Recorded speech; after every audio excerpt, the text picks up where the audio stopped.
I do not understand how I really got through it except by pushing it to where I just believed that it didn't exist. What do you feel? What's your reflection on that? Just sad. memory? Just really sad. In the beginning, I was lost. Let's just say that. For the first time, felt like I did not have a purpose in my life. Everything I did centered around my music. You were still telling yourself certain things that were keeping you from actually embracing Josh Cloud himself. Absolutely. Absolutely. Welcome to this episode of Rooted Recovery Stories. I'm Patrick Custer, your host. So glad that each and every one of you are here. Today, we are sitting down with Josh Cloud, a musician, entrepreneur, and someone whose journey has taken him from the spotlight of televised music competitions to the hard-fought path of recovery. His story is one of resilience, transformation, and using personal struggles as fuel for change. We're honored to have him here to share his experience. Josh, welcome to the show. Thank you. I'm glad to be here. I am so glad that you're here and that we're finally doing this. Yeah. Glad you got the memo about matching our backdrop. Let's too. go. Yeah. It's the best.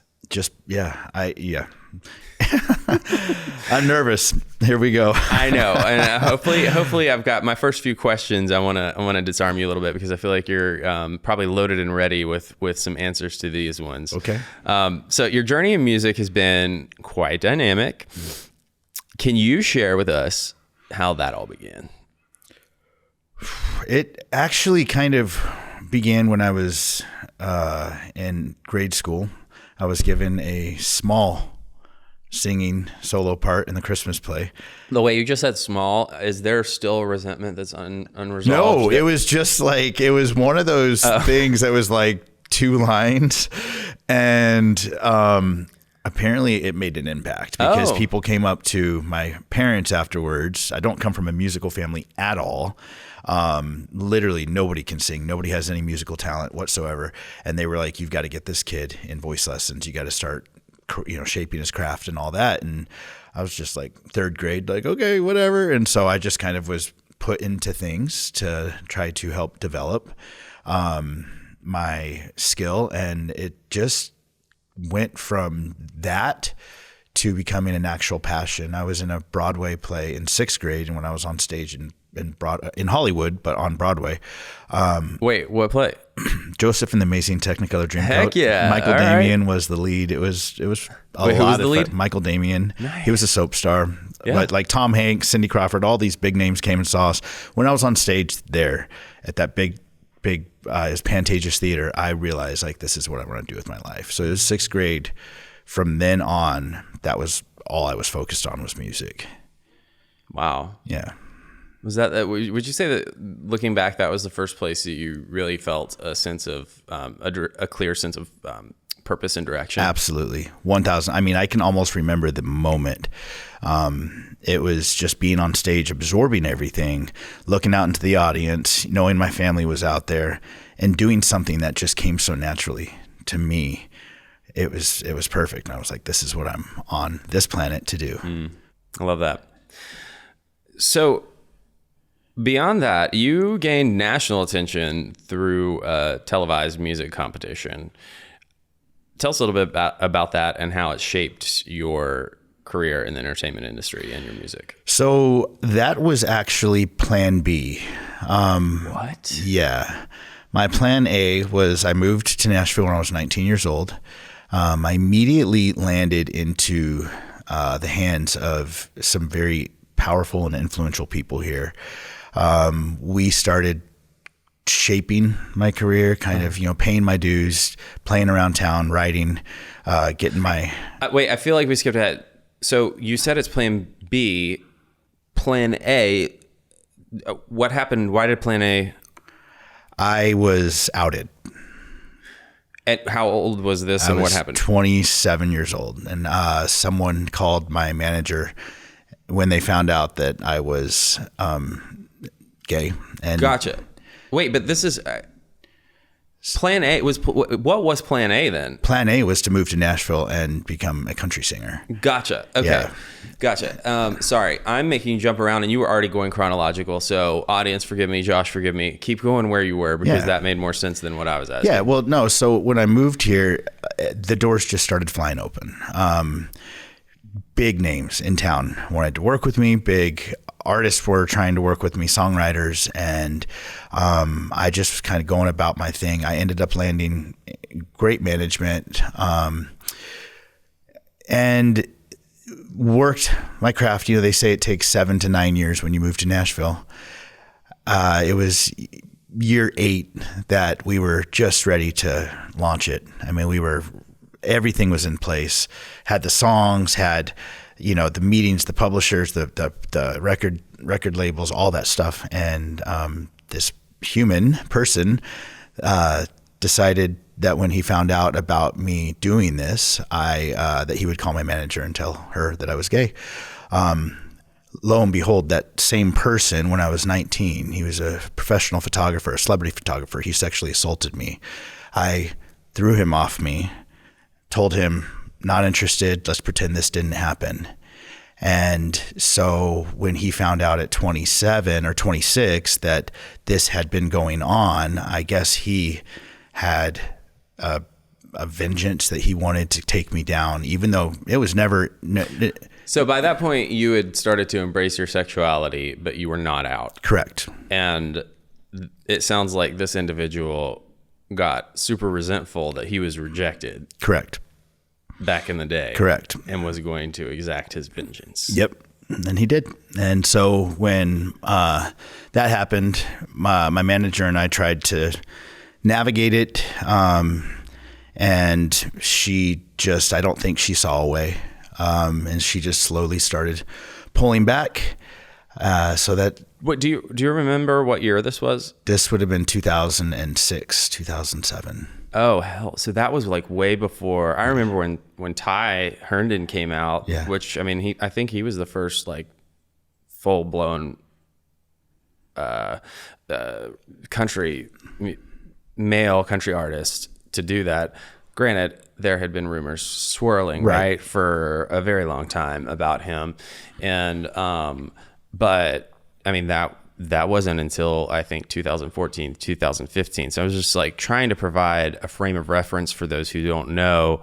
You know, the country world is just such, as some can imagine, it's in a different place, a trajectory of acceptance and embracing differences in people than I would say mainstream and pop and other genres of music. Correct. It was even hard for pop artists.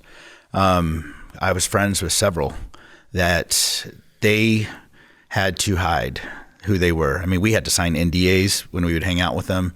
And that was this all happened before they even came out as pop artists. So yeah, plan B was when I saw that all kind of fizzing out, I went out for American Idol. And Idol was interesting. I wasn't willing to tell my story yet. Number one, I was 27 years old. I still was praying to God every single night that I would wake up straight. I didn't want to be gay. I had no interest in it, nothing about it. I wanted the typical family. I wanted a beautiful wife and kids. I had that in my head because I thought that's what would make me happy. Why? Because that's how I was raised. And I just assumed when those pieces, even though I was empty inside, I assumed that when those pieces fell into place, that the happiness would just kind of spring like a flower. The problem is I was dating women. The problem is when I was with a woman, I felt like I was lying. But when I was with a man, I felt like I was sinning.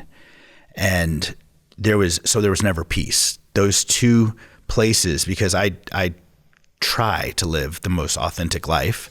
I don't ever intend to hurt people. And it felt like everything I was doing was just not authentic. And it was just a very yuck place. And so I found that my music was the only place where I didn't feel unauthentic. I felt true to myself. I felt like I was connecting with people without having any sexual discourse or it was just, it was a very peaceful place for me. I remember flying from LA to Nashville after having an interesting weekend in LA, being on the tarmac and praying to God that he would turn me asexual. I figured at that point I was never going to be straight, but I'm like, at least take this away. Take it away.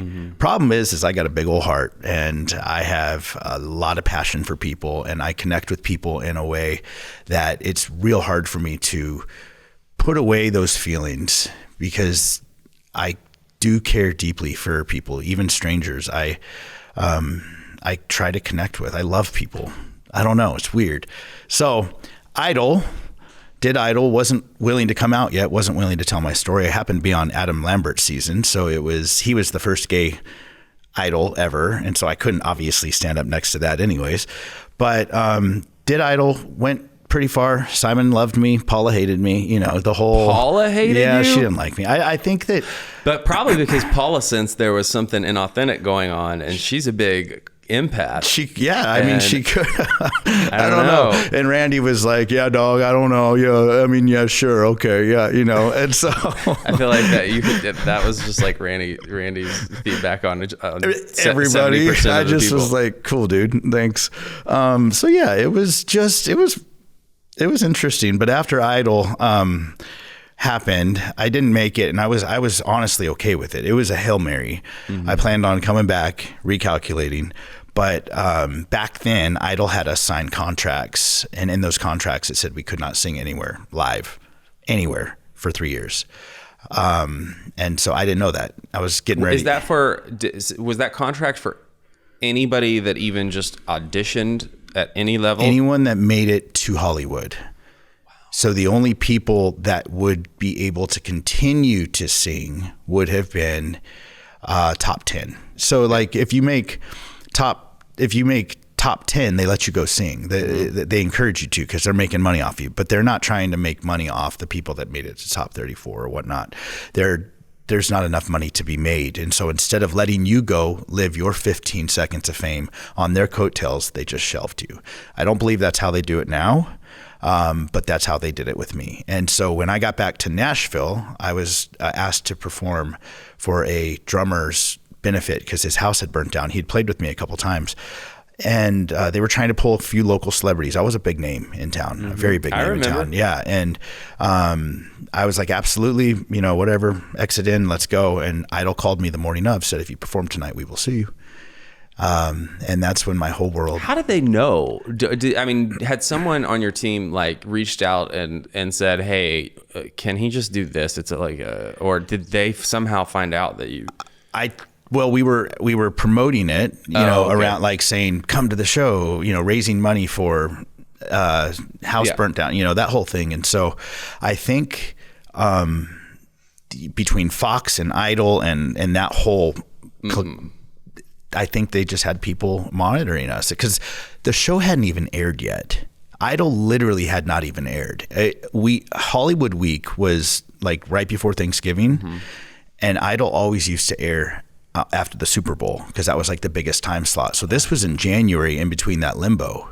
So I was like, okay, I just had to tell people, sorry, I can't make it tonight now. Couldn't tell them why, because I'd signed NDA contracts that said I'm not allowed to talk about being on Idol. So that led to 3 years of silence, which led to... I literally can't wrap my mind around how at any point... Like that could never happen today because it's so inappropriate that like you're exploiting people, young creatives with a passion. And when they don't make it, you're saying you can't work or hone your craft for 3 years. That's one of the most effed up things I've heard. Yeah, it nearly killed me. Dude. I mean, that's at that moment, I knew I had to tell my band we were no longer playing. I had to cancel all my gigs around town. And I just basically went into hiding. Like, I couldn't go anywhere. I couldn't go to the grocery stores. I couldn't work at my job because everybody was like, why aren't you singing? Why have you stopped singing? Why? And it was so painful to actually look them in the eye and still not tell them I'm not, I can't because of Idol. But then once Idol aired, I was able to tell them, and they're like, well, screw Idol, whatever, do what you will. Hold on. What was the biggest, because who doesn't have secrets? Not downplaying yours, but I'm saying everyone can relate to having secrets. Right. You had two big ones, and secrets isolate us, right? Mm-hmm. You had two big ones, at least, that we know of right now that we're talking about. Okay. So, and I mean, clearly one affected your livelihood and so many things about you. And the other one is much more of just, straight to the core of your existence and who you are. Which one do you think at this point was affecting you in a greater way? Being gay. Not a question. I hated myself because I was being gay. The only time I didn't hate myself was when I was singing. And so when I lost music, I basically blamed that on being gay because of being outed. My career here had ended. And so it was a hard place. Because I couldn't talk to anybody about it. I had nobody. I was dealing with. You were already isolated, and this thing isolated you even further. Mm-hmm. My head goes to, well, hell, I would just use that as an excuse to give myself the pass that I was never giving myself, to go ahead and be gay and say screw it. Like it is what it is. This happened. If being gay caused it, then might as well be gay. This is victim mentality speaking. You went on the opposite end of the spectrum and were like, see, being gay is just like, this is just another thing that is, this part of me is destroying and harming. Mm-hmm. It's so toxic and so terrible. Mm-hmm. Like, further internalizing the shame and guilt. Mm-hmm. And completely alone. Eating you alive, couldn't talk to anybody, avoided going to the groceries. Like, what were you doing? I started working as a collection agent for Comcast. That sounds very fulfilling. No offense to collection agents at Comcast. I'm just saying that. No, it was awful. It was 2008, 2009. The economy just crashed. So I am sitting there calling people I don't know, telling them that their cable's getting ready to be cut off. And they're sitting there crying to me on the other end saying, this is all we have left. If you cut this off, my family has nothing to do. And I'm like, it was horrible. Truly the most life-sucking job I've ever had. And it was not because of the job itself. It was just listening to people's despair over something that is so simple. You literally had to be the bad guy. Yeah. Nobody likes telemarketers or collection agents calling, but when you're calling to do something like that, it was not fun, but I had to pay the bills, and I was not able to be seen in public. I couldn't do it. I absolutely couldn't do it. When I was in public, people would ask questions and I would have to come up with stories. It was becoming very hard for me to keep up with all the stories I was telling. I was pretty good at it because at 5th grade, I knew that I was attracted to guys. Didn't fully understand the scope of it. I just remember thinking something's a little different. I'm noticing these two guys in school, like whatever, you go home, you battle with it, you pray. I tried to drown myself in the bathtub at 5th grade, just because I knew, I was like, this is not good.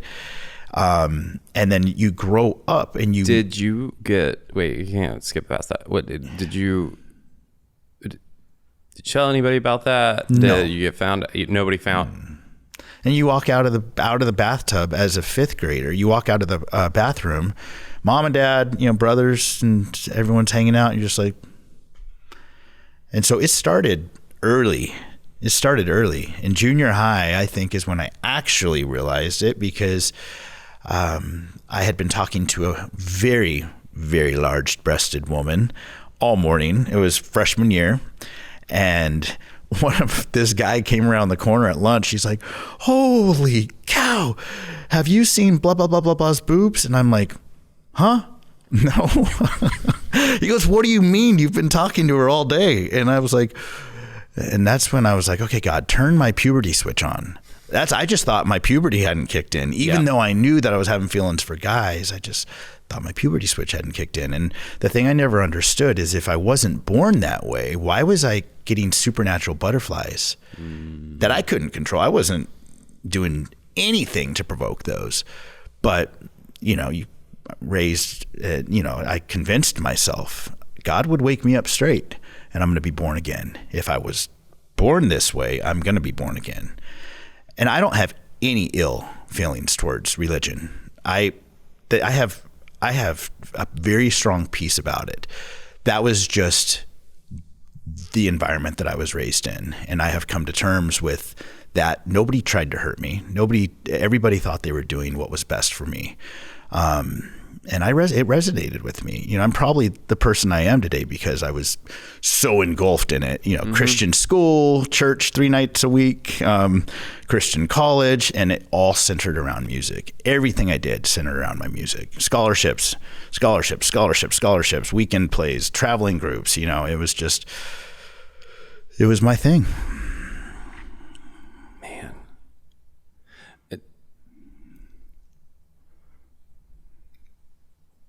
It hit me really hard when you were talking about how at such a young age you knew. I didn't know at such a young age. But I think back to the statistics I've heard that blow my mind and just like yank my heart every time I hear them and about our youngsters today. And it's underreported, so they're not accurate. Mm-mm. But the rate of suicide attempts and completion of suicides with LGBTQ plus individuals, youth, especially in non-affirming households, is mind-boggling. Yeah. Mind-boggling. And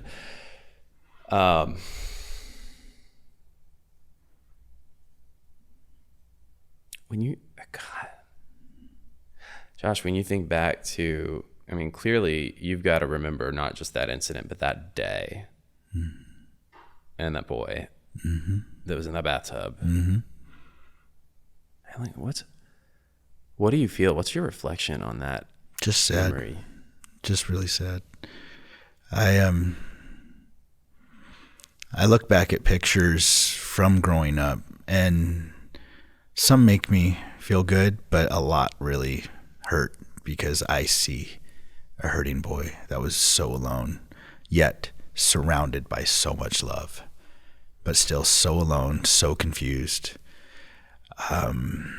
I do not understand how I really got through it except by pushing it to where I just believed that it didn't exist. Yeah. Compartmentalization is a survival technique that keeps many of us alive until we're able to look at it. This podcast is brought to you by Promises Behavioral Health. If you or a loved one are struggling with trauma, addiction, or mental health, we are ready to answer your questions and help you take that next step. Call our admissions center at 888-648-4098 or visit us online at www.promises.com. Our team is ready and waiting to answer the call for help. I relate a lot to how you're talking about your family. And I know that you want to protect them. And I know that you love them. Yes, but I do. When you look back at that young boy and you think about what love could or should look like in creating an environment where authenticity can exist, what were you missing? That's a really good question. I think if I think I was missing understanding. I was missing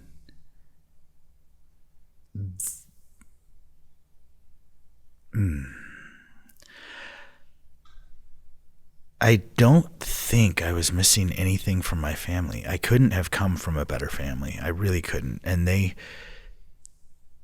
if I wasn't willing to accept it because I believed I was going to change, there was no reason to throw that on them, in my opinion. Even at a young age, I was always trying to shield them from hurt because at the end of the day, I knew that it would crush them. And I was willing to sacrifice myself and isolate myself and work through it by myself to try to protect them. So I don't know if I was missing. Why on earth did you think it was your job to protect them? I don't know. I'm not sure. I care so deeply about my family. And we were raised with, it wasn't just my family. It was my mama, my papa, my cousins.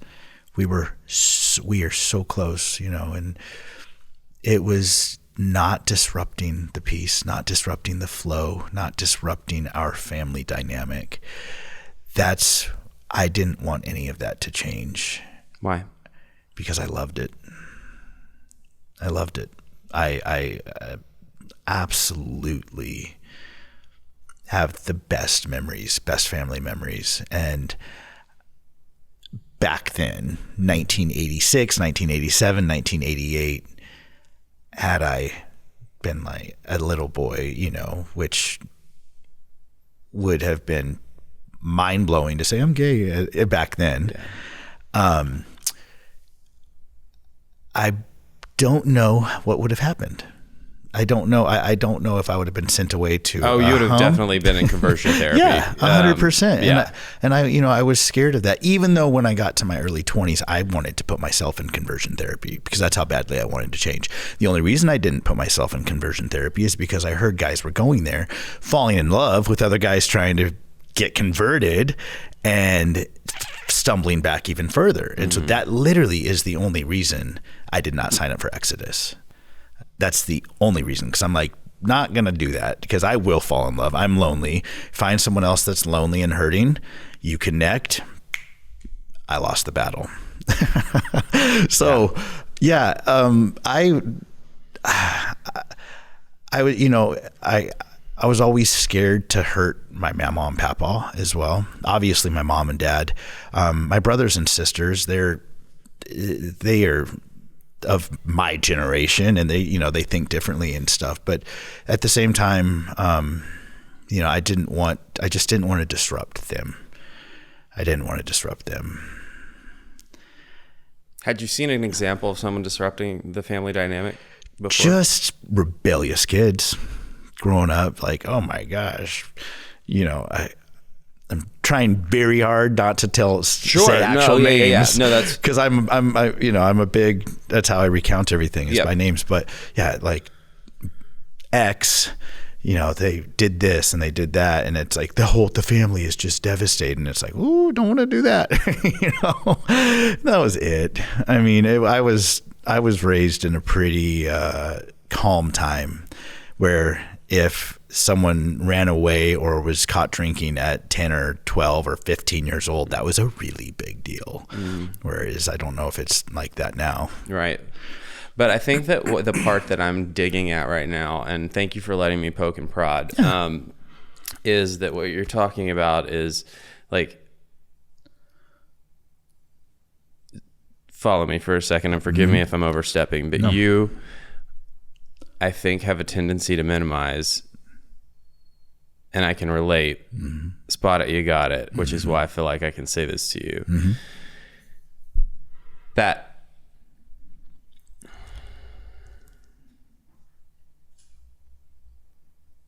emotional manipulation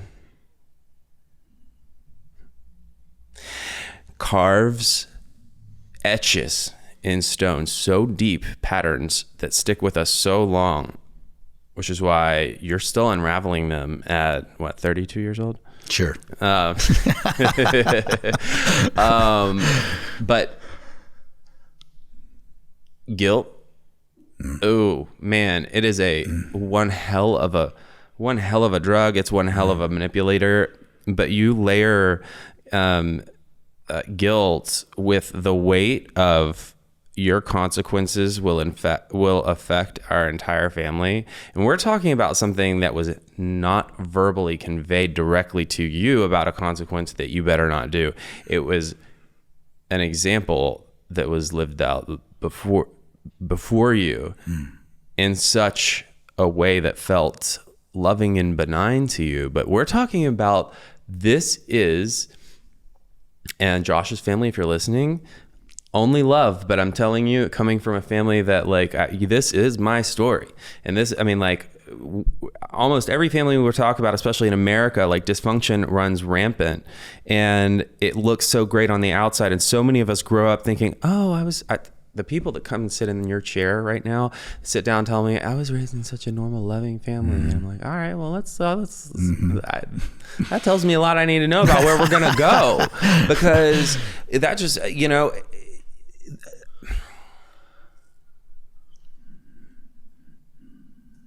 I guarantee the majority of the listeners and viewers that are watching right now are, yeah, man. No, I get the exactly same thing, whether they're gay or not, things that we didn't want to do or kept us from doing things that we did want to do for fear of stuff that wasn't even ours, really. It's so rampant, so deep, and it's so disguised to the point where, while I know your family loves you and loved you then and loved you the best that they could, it doesn't take away from those pieces and those messages that took you to a place where you were still telling yourself certain things that were keeping you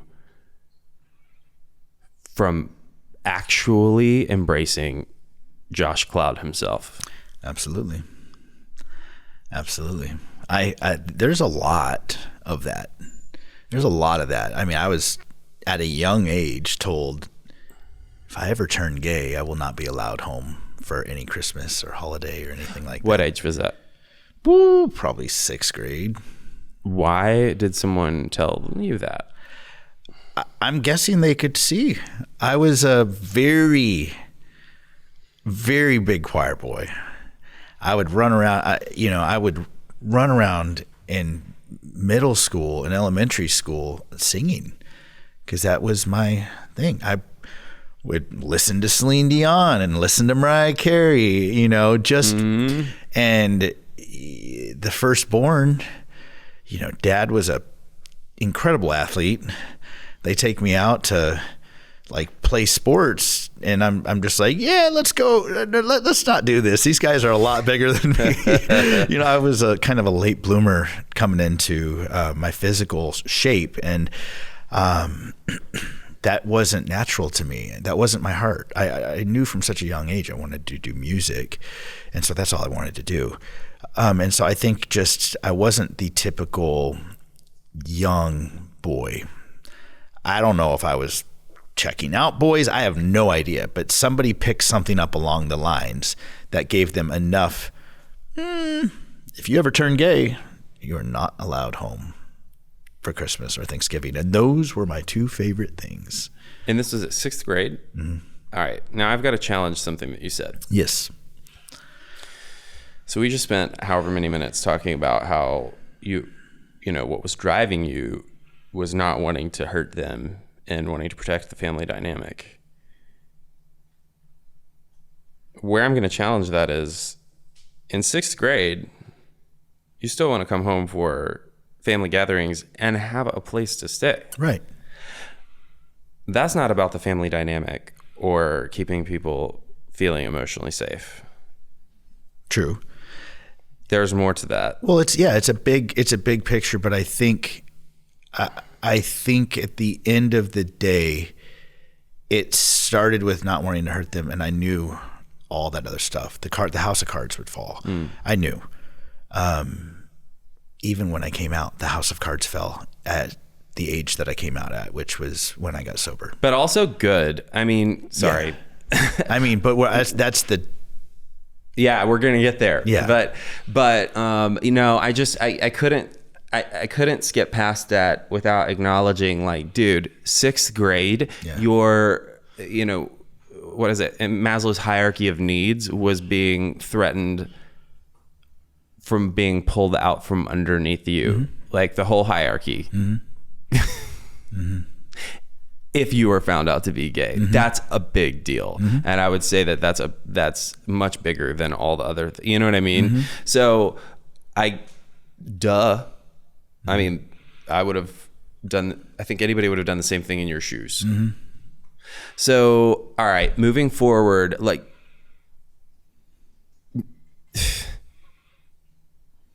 I think about the isolation that happens when you're just like, you're thinking about all the stuff that could happen to your family, like that 6th grade and all that's so deep ingrained, and then wrap that into your career that you're hoping, I'm assuming, were you hoping that would come back at 3 years? Like, did you want to go back into music, or had you given it up? Yeah. Well, when that 3 years happened, in the beginning, I was lost.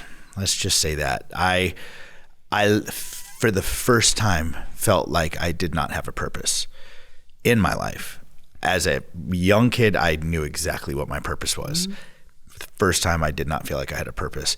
That was probably the hardest thing for me to deal with, which is what led to the drinking. I got to the end of the 3 years, lost all my steam. My drummer had been taken by a huge pop artist or country artist. My guitar player had been taken by a huge country artist. And so everything I had built up it would have been starting back from square one. But during those 3 years, I had started drinking. And so when the 3 years were up, everything that I wasn't even listening to the radio. I would not listen. I wouldn't sing. I resented music because music hurt me. I could wake up, be having the best day ever, turn on the radio and hear my friends that used to come to my shows and I would get them up on stage to sing with me, or hear the song that had been pitched to me by Garth Brooks' manager that was mine for 3 years, that as soon as all that stuff happened, they released it and a monstrous country artist decided to record it. Those things would dictate my day or the week, because they would bring me down so much that I just completely shut myself off. No TV, no radio, no singing in the shower. The joy was non-existent in my life. Nothing made me happy.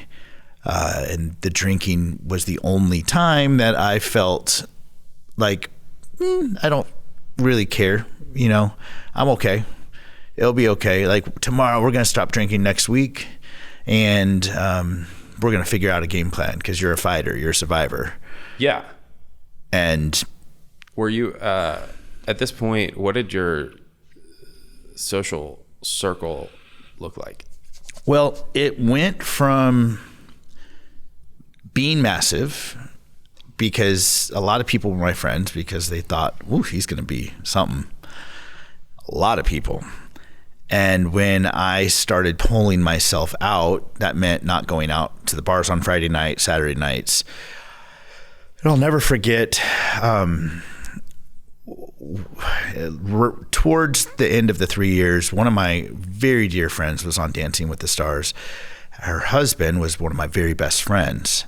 And we were throwing a watch party at Tin Roof to let the town get behind her and whatnot. And I showed up, and known him for years and years and years. And he sat down at the table and, he's like a brother to me, literally. P90X in the attic with him and her. We used to paint homes together before he became a smashing country songwriter and a producer.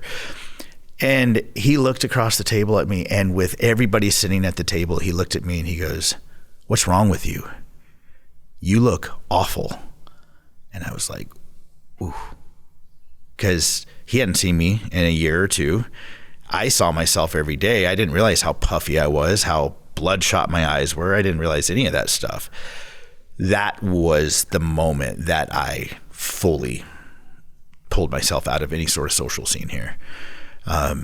Was that the first time you got social feedback that that something wasn't right? Yeah. That was it. Speaking from personal experience, I mean, that's the disease, man. Same. All it needed is a little whisper of, "I see you." You won't anymore. Yeah. Das Vidania, motherfuckers. For me to remember, and again, this was a brother to me. Right. For him to be honest was what was expected. So I knew something was wrong. I knew he wasn't joking around. And the fact that he did it in front of everybody at the table, everybody just sat there. I was like, ooh. Okay, I'm going to go get a drink. I'm going to go to the bathroom. I'll be back. I went and looked in the mirror in the bathroom. I'm like,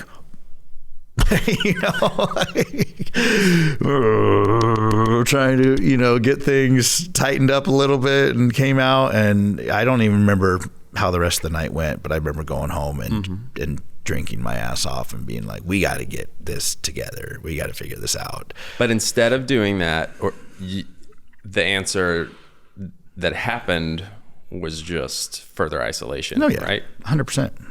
Because again, I still wasn't willing to come out. Not even to him. 32 years old, which is what I am now today. That is when I realized God was not going to turn me straight. That's when I realized I have no purpose. Maybe my purpose is supposed to be here. Being gay. How is there a purpose being there if I hate it so much, if I hate myself so much? I literally did not look in the mirror for years. Couldn't stand it. I would brush my teeth and look but I would not make eye contact with myself in the mirror for years. I still don't look in the mirror that much. I really don't. That is something like I just got through without doing it, and now it's not a habit I've picked up again, but I was miserable, hated everything about myself because myself was an alcoholic and myself was gay. And those were two things that did not align with my plans as a little boy, my dreams. I came to Nashville to do great things.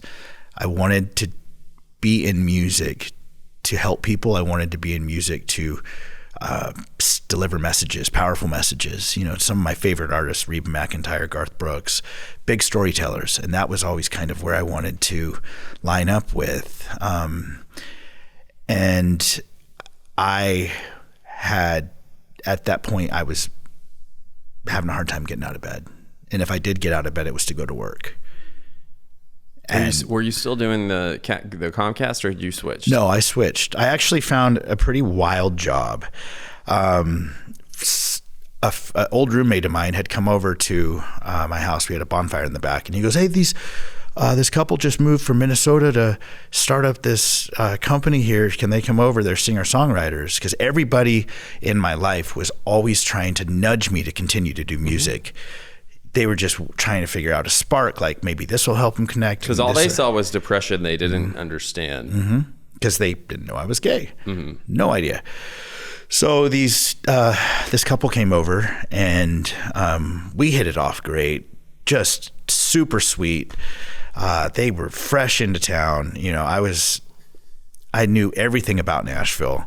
And she looks over at me. She goes, I want you to work for me. And I was like, huh? Doing what? And she goes, I want you to drive a pedal tavern for me. And I was like, hell no. Like, I do still have some reputation in this town. There was no way and chance I'm going to be driving one of those things because it was brand new to Nashville. And she poked and poked and poked and tried to get me out on the bike. And she goes, just come out for a ride. You can ride with a group. You can help pedal. And so I did. And I was on the bike for maybe 5 minutes. And I was like, this is it. This is my way to try to reconnect with people. Because everybody I was surrounded by, it wasn't locals. It was tourists. Yeah. And strangers feel a lot safer than the people you know. Yes. They weren't asking me those questions of why aren't you singing anymore? They were asking me, where are you from? What do you do? And I could still tell them I do music. They weren't like, explain why you're not doing music, right. And so that's what I was doing at that point. I was outside, fresh air. The Pedal Tavern definitely was a key part to me staying healthy. And I think as crazy as it sounds, it was brought into my life to save me. Yeah. Okay. Sorry, but I have to go back 1 second because the pieces this is a missing piece that my brain won't let go. So this person who sexually attacked you, or I don't know how you would describe that as a late teenager. Attacked. Yeah. I was, This whole thing came out where they're threatening to, or they're like, out you, which is why you did American Idol, and in place of what you were pursuing here in country music in Nashville. What did, so like, I get that you went to American Idol, but like what happened with that? Did they give the story? What happened there? Because clearly it didn't go public enough for the people in your life to know about you being gay. My manager told me she was going to keep it a secret. I later found out that she didn't. She told her group of friends, which I understand why. I was her prodigy. She left the company she was working for to start up the management company with me. I was everything. I was basically the poster child for launching her company. And then all of a sudden, I kind of fell off the face of the earth. So she had to explain to people, well, this is why. Yeah. It wasn't my failure. It was his. But I didn't even at the point tell her what the photographer had done to me. I didn't tell anybody because that didn't fix anything for me. That just kind of complicated it and almost would have made me sound like, well, it's his fault, or I didn't want to talk about it. Right. I did not play the victim mentality. It was something I forgot about to the most compartmentalized. I never forgot about it, but I didn't think it would be something that would come back and bite me in the ass when I did nothing. I was literally doing nothing, and he advanced so quickly. I did not know what was going on. And I don't know what we're allowed to talk about on here, what we're not allowed to talk about, so I'm keeping it very, very PG. You feel free to say whatever you want. I mean, I want this to be raw, real, and honest. So you talked about how when this happened, the guy attacked you, you were able to throw him off. Yeah. His hair in my hands came out, I pulled hair out of his head to get him to stop. But essentially the only reason I was put in that situation is there was a big pop star in town the night prior who he had introduced me to. We all went out drinking. I was 19 years old. Drinking and driving was not on. I was like, if I get caught, I'm going to lose my music career. And I didn't really know him very well, but he was introducing me to these powerful people. And he said, hey, if you don't want to drive home, because I was living in Brentwood, so it wasn't like just right down the street. He goes, you can crash in my hotel room. I've got 2 beds. And I didn't know that he was gay. I had no idea. We talked that night. He was just getting to know, and he's quite older. He's just asking questions about my music career, all these things. I was one of the finalists for O-Town, making the band, and he actually was somehow intertwined with that because he was working with one of the pop stars that was a judge on that. And so he knew me before I came to Nashville. And so, we were just talking, creating conversation. And, the next morning, wake up, we both had separate beds. I wake up and he came out of the bathroom in his whitey tighties. And literally before I knew it, he was on the bed, holding me down, ripping the covers off, ripping my pants down. And I was like, what is happening? What is happening? Like, this can't happen. Mm-hmm. This cannot happen. And, my fight instinct came in, and after it took me a little bit to get him off me and to get him to stop. But once it was over, I just jumped off the bed, and he was like, but I know you are. And I'm like, we're not going to talk about this. Yeah. Like what just happened, forgotten. Because I was terrified. Right. I thought he was going to go then and tell all these people he just introduced me to about this. Mm-hmm. I thought because I'm the new kid in town. I'd been in Nashville for a couple months. And so I was like, crap, now I stayed here so I wouldn't lose my career. And now this happened.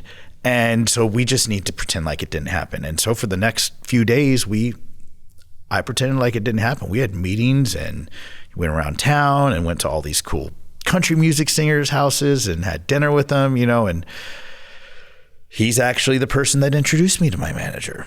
That's who which explains that why connection together. You didn't feel safe enough to tell her at the time when you came. Well, when you came out, when you were outed to her. Mm-hmm. Man. Yeah, it was all very muddy. It was all very muddy. And I just did everything that I could to stay focused on where I was headed.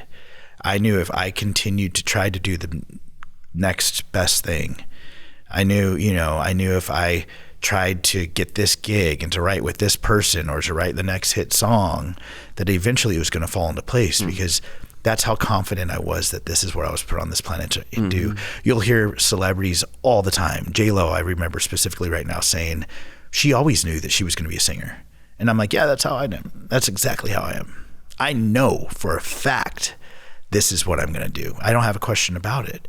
And when you're so set and so sold on that being your purpose, whatever that looks like, and that's taken away from you and silences you, literally your platform's taken away, your house is, everything is just left in ruins. You're standing there like, what's my next step? And I didn't have people to talk to because I didn't want to talk to them. I didn't have an understanding that I was even not going to turn. I truly believed all my heart I was going to turn straight. Truly believed it.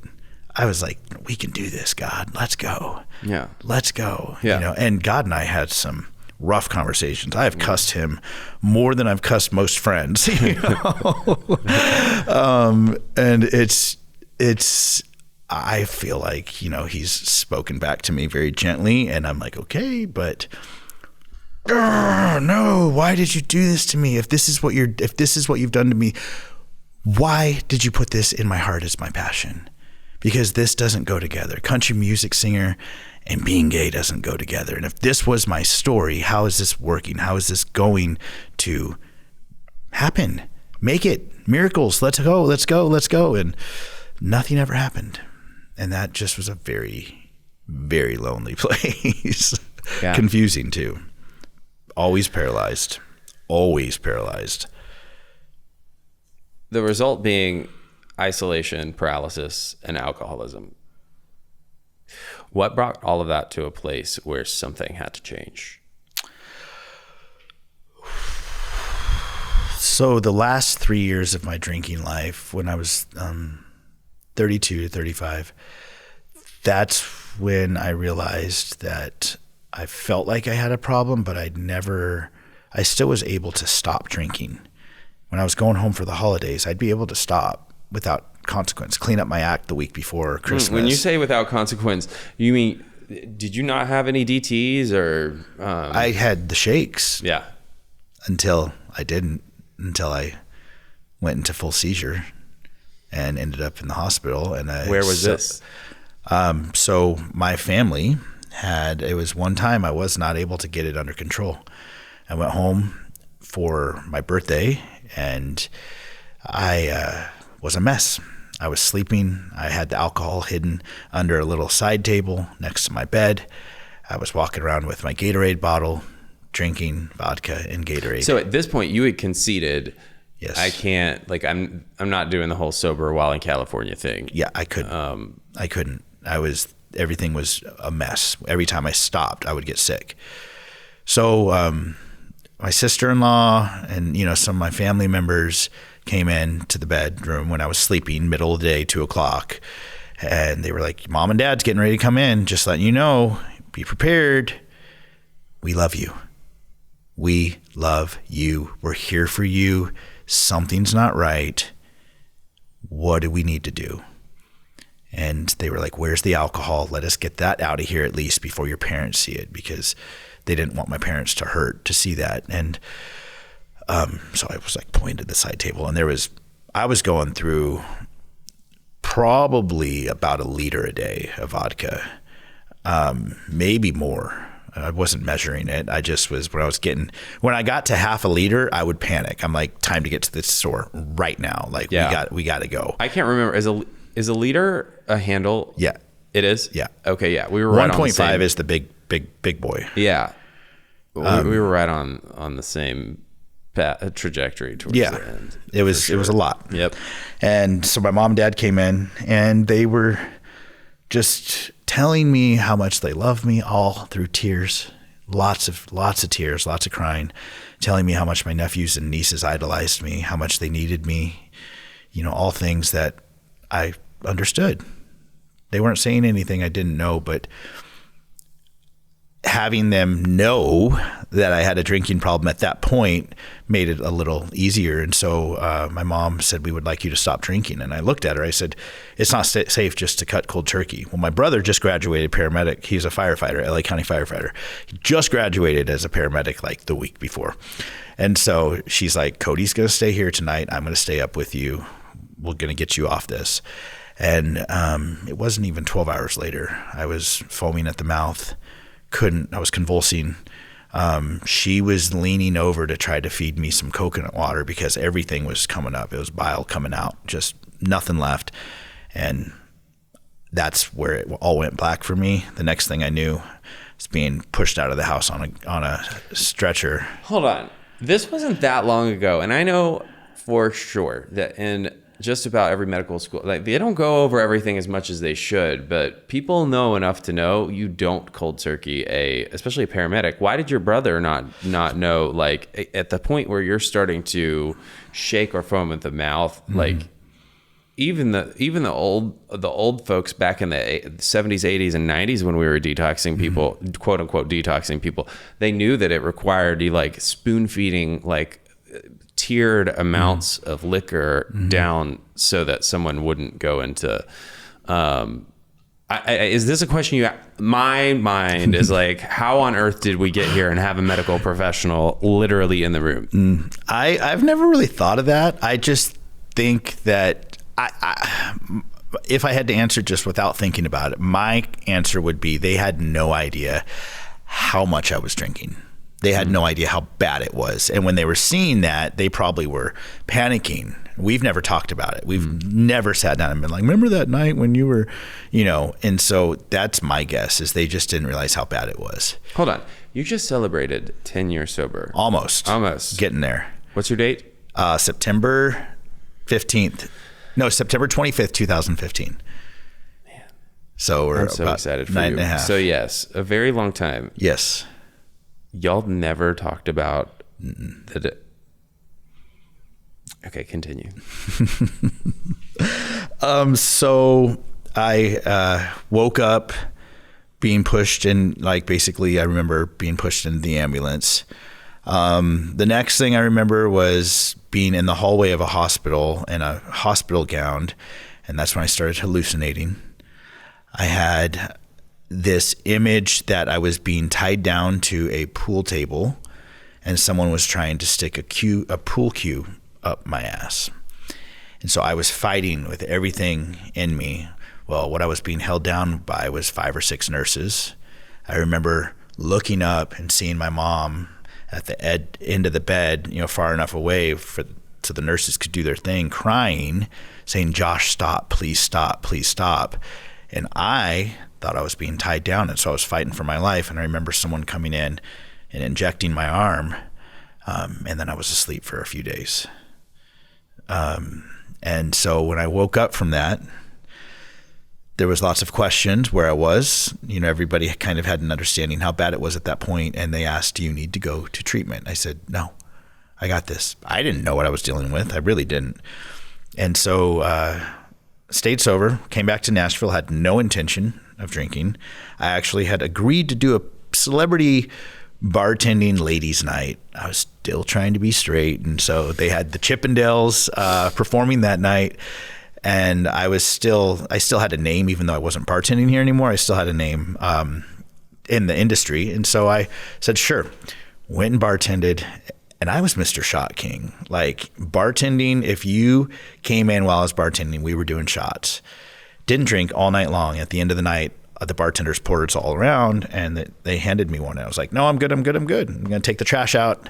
I'm going to clean the bar. I'm going to go sweep over here, and we were getting ready to walk out, and they're like, are we not doing these shots? And they're like, well, Cloud won't do it. So no, nobody gets to do it. And I'm like, what the hell? So I went over and I did it.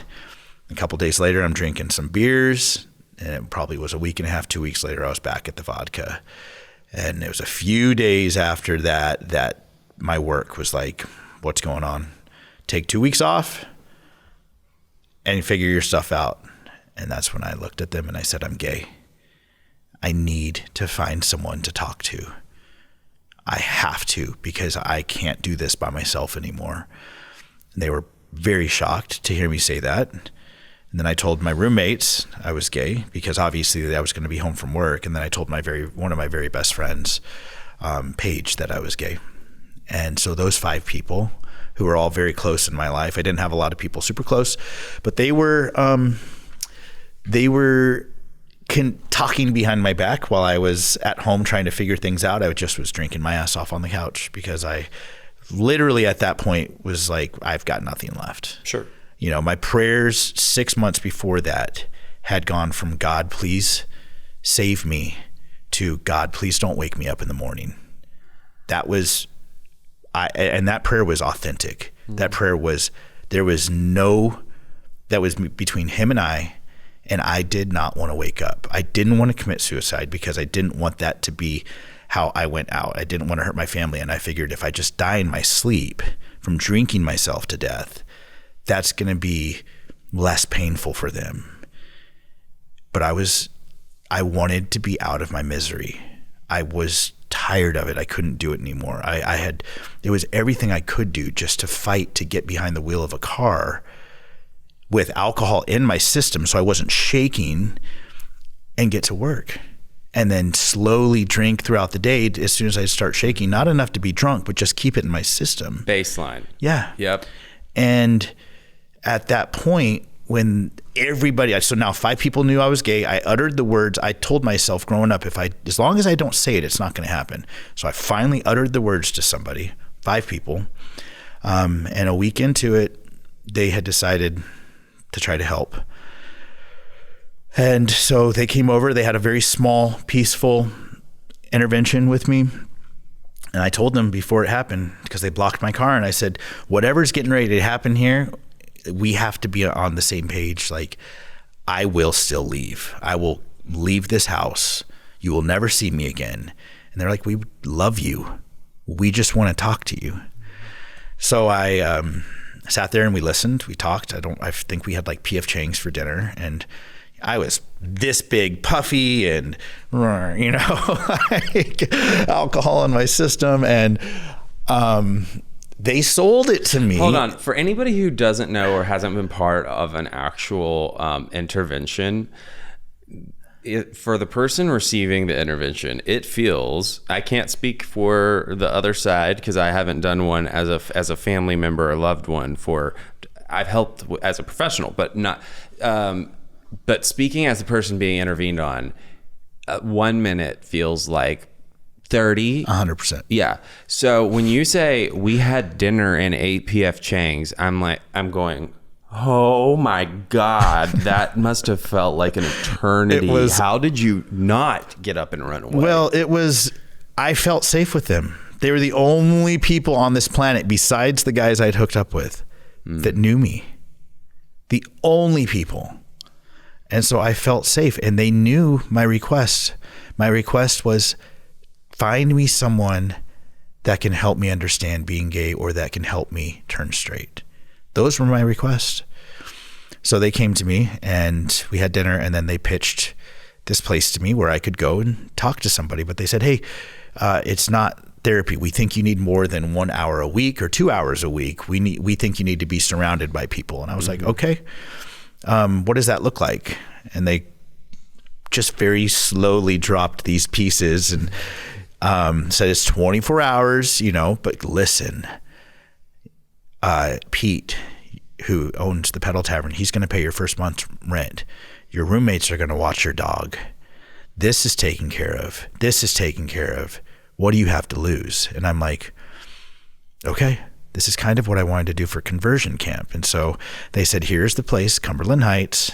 Give them a call tomorrow morning and find out when they can get you in. We've already talked to them. They know you're going to be calling. But so I called and I was like, hey, I need a bed. I started calling at 4:30 in the morning because I didn't go to sleep that night. I was just on pins and needles wanting to finally talk to someone about it.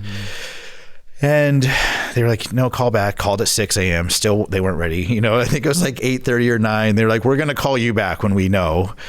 So I called, went, and they said, be ready to go in 2 days. I said, what's the deal? And they said, we'll pack for 30 days. And I said, 30 days? What? I thought this was like a 1 week thing. And they're like, oh no, this is a 30-day thing that we've got you signed up for. I said, okay. What the heck am I going to do? 30 days. Here we go. Let's go. So I did all my packing while drinking my ass off. They came and picked me up, took me to treatment. I had taken two pills that I was given when I had a seizure. The doctors, I don't know if it was Klonopin or what, but the doctors gave me something that they said, if you ever feel like you're having a seizure again, pop one of these. Well, apparently it's like drinking a bottle of wine. And I had just downed a ton of alcohol. So when I showed up to treatment, I was a complete disaster. I was like, the roof was caving in. I was trying to be a comedian for everybody in there. I was crying. I was telling people the iPhone 15 is going to be released by the time I get out of here. Like, I was a disaster. My poor friends. And so I got it. I finally was admitted, and iPhone 15. Literally, like, how is that? And I blacked out driving to a lot of it, but they said that was one of the things I said, and I was just crying in the back of the truck, like, I was a mess. I was broken. I was so broken. And I was just wanting to stop hurting. And so when I got to treatment, I was in such bad shape. When you drink that much, your equilibrium adjusts to you being drunk. So when the alcohol isn't in your system, number one, they had to keep giving me injections so I wasn't going into seizures. Every time I felt it coming on, I'd have to tell them. I was in medical for 5 days. I was not allowed to leave the bed for 5 days. Everybody that was walking through medical assumed I was a gutter junkie because of the shape I was in. Finally, they let me out to go into the MMR. And when I was in the MMR, I found the first guy I was in medical with. I sat next to him, and it was like, cool, this is cool, but these guys aren't gay. What's going on? And I'm literally looking around, and like, none of these guys are gay. There's no way these guys are gay. No. And I look at the side, and I see this big felt banner on the side of the wall, and it's the 12 steps. So I was like, son of a bitch. They put me in a 12-step facility. Not what I signed up for. So the next day, I left. I went and spoke to my counselor, and I just, hey, I'm not supposed to be here. I think I'm leaving. And she goes, why? I said, well, this isn't what I signed up for. And she looked at me and she goes, well, what did you sign up for? I said, I signed up for somewhere to talk to people. She goes, well, you can do that here. She goes, but whatever you're doing is not working. I'm telling you that. She goes, do you feel like it's working? I said, no, I know it's not working, but I need to talk to someone about something that's causing all this. And she said, I don't know what you're dealing with, but if you don't become brutally honest with yourself and stop living lies, and become authentic, 100% authentic, you will never beat this. I looked at her and I said, I'm bisexual. Of course. Of course. And she was like, okay, there's a lot of people in here dealing with that. And she goes, there's so many people you can talk to about that here. She goes, I want you to really consider staying. Just give it a week. And so, I'm a fighter and I'm not going to give up on myself. And something told me to stay. And that's what I did, and ended up staying for 90 days. After the 30 was up, I wasn't ready. I was not done talking to Carrie. I was not done talking to all the people that I was able to have access to. And I finally was finding some answers that were giving me a little bit of peace. I was able to recalibrate and refocus. And so some things about being in treatment's a little difficult because you feel it's almost like going away to church camp. And I've been to many church camps, and I know when you walk out of church camp, everything's great for about 5 days. And then day 6, reality starts hitting it and everything's not great anymore. And so I was terrified that was going to happen when I left treatment. But I knew if I just followed the steps of the program that I had a fighting chance. Mm-hmm. And that's what I've done. Because what was the alternative? There was no alternative. Yeah. There was none. When the very last day we were in there, I was in there with a lot of amazing guys I'm still friends with, all still sober. We went to say goodbye to some of the nurses, and one of the nurses was like, I don't ever want to see you in here again, to my friend. And he's like, okay, I won't be. And she's like, I'm not kidding. I don't ever want to see you in here again. And he's like, oh, geez, I'm not going to be back in here. And she goes, I swear to you, if I see you. And he goes, why aren't you saying that to Josh or Cloud? They called me Cloud. And she looked at him and she goes, he won't ever be back in here. He was basically dead when he walked in. People that walk in like that don't come back. And she meant either he's going to do great or he's going to die. Yep, 100%. And so I was like, okay, let's do this. Let's go. Which was like world. Both equally encouraging and frightening as hell, I'm sure, 100%, right? 100%, yeah. 100%. Because, alcohol was my drug of choice. Alcohol's everywhere. Alcohol was my living. Mm-hmm. That's how I made my money. And it was part of my social existence. You go play cornhole, you have a drink in your hand, go fly home, you order a drink at the bar before you get on the plane. Like everything was surrounded, or alcohol was a part of it. So what's happened between then and now? There's a lot of years that have passed. And you've done a lot with your life. Yeah. I technically tell people I came out and got sober on the same day because it was so close. But I didn't. The first several years, I'd say the first 4 years, I still was closeted. I had a lot to figure out.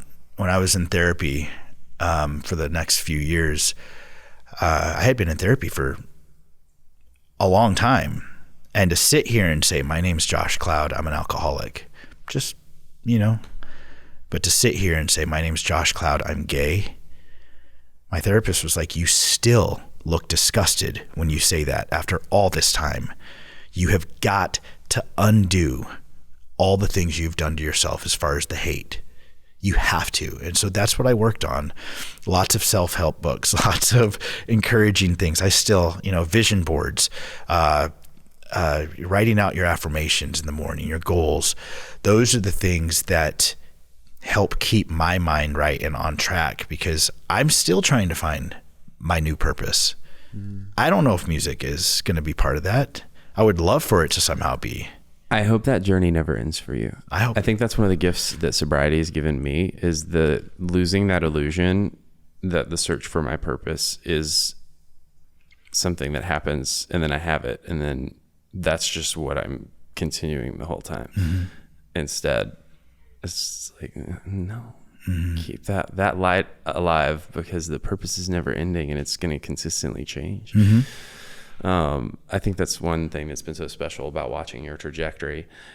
When did your family find out, and how? So we kind of came to head probably right at 2 years ago. And it's something, I think it was to the point where it was making people resentful to me because I was still living a secret life. They knew. And I finally came out through a discussion.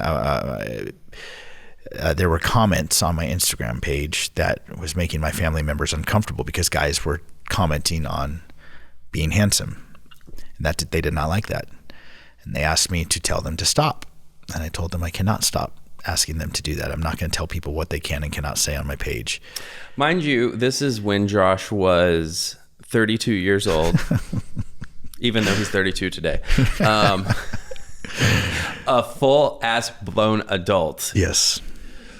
Yes. And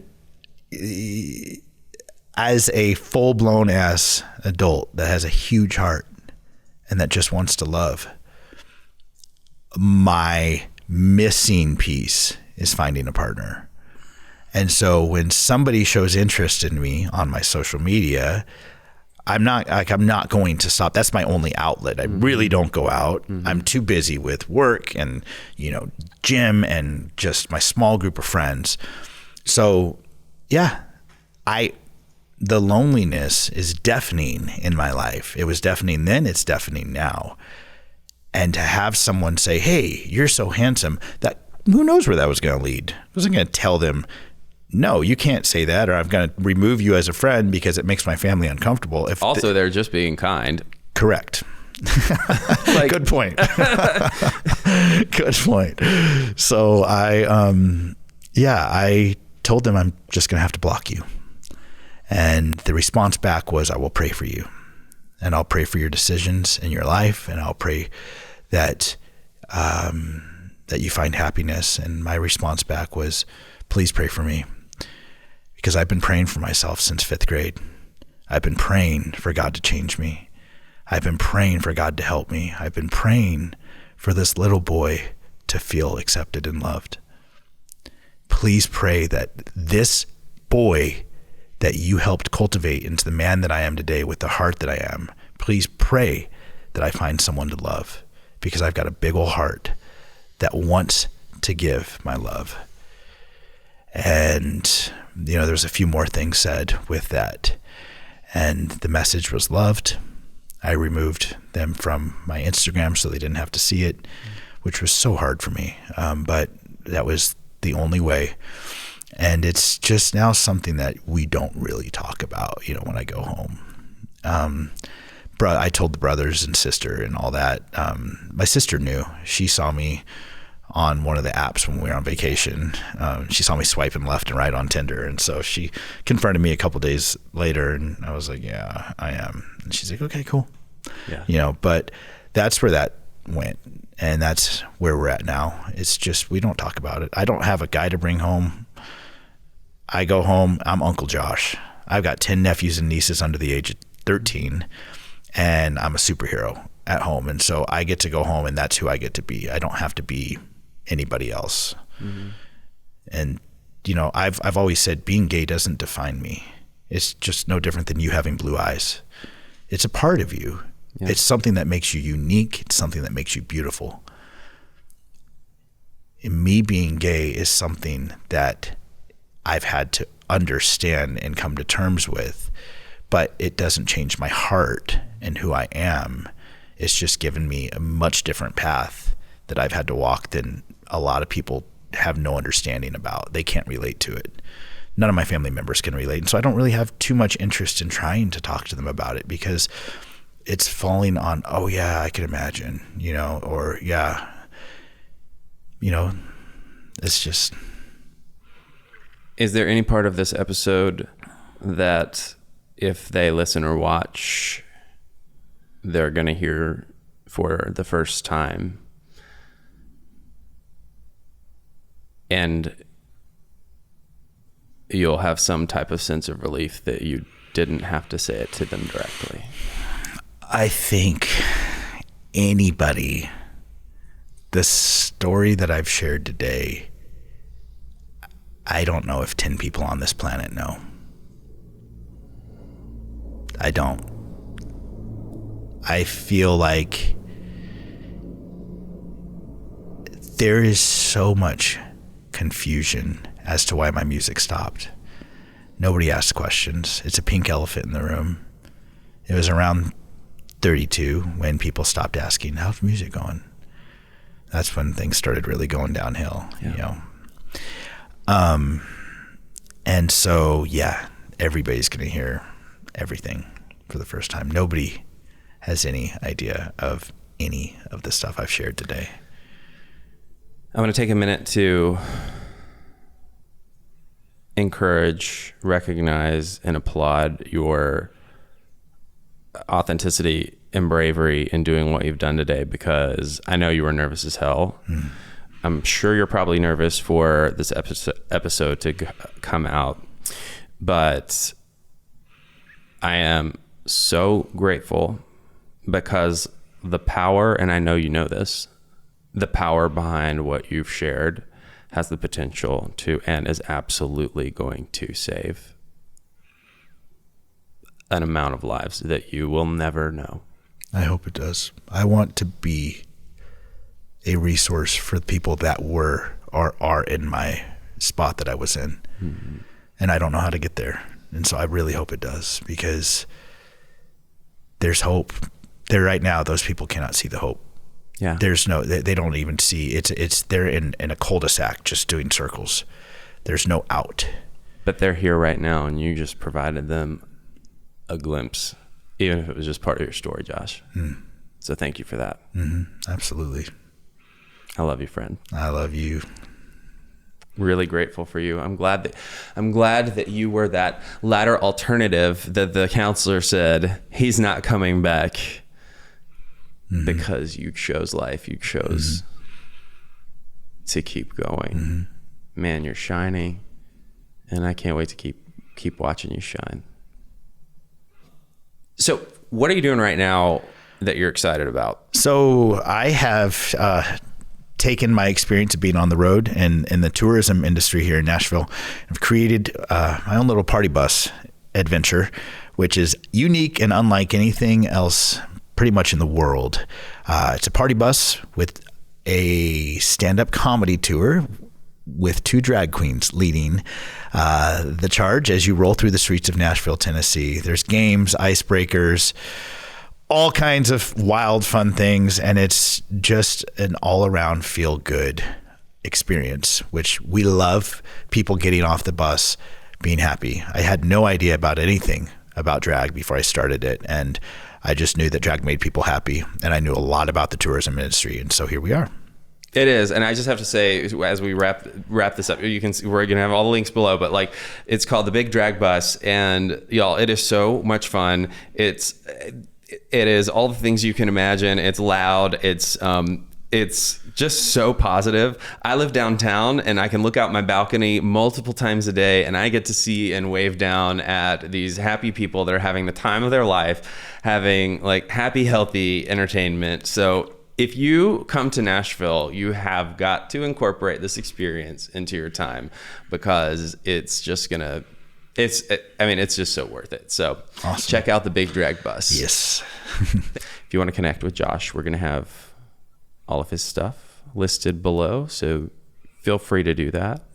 And my God, I just want to express my gratitude. This is one of those episodes where I'm so in my feelings right now. And I mean, like, thanks to God, thanks to my production team, thanks to you all in the audience for continuing to participate. Those of you who come back every week just because you love the stories, you make it possible for us to have algorithm traction, so we reach the people who are on the edge and on the brink of losing their life. This podcast means something to so many people. So thank you. And with that, we'll close out. I'm reminding each and every one of you that it's never, ever, ever too late to start loving yourself, and you're always only one decision away from a completely different life. This podcast is brought to you by Promises Behavioral Health. If you or a loved one are struggling with trauma, addiction, or mental health, we are ready to answer your questions and help you take that next step. Call our admission center at 888-648-4098 or visit us online at www.promises.com. Our team is ready and waiting to answer the call for help.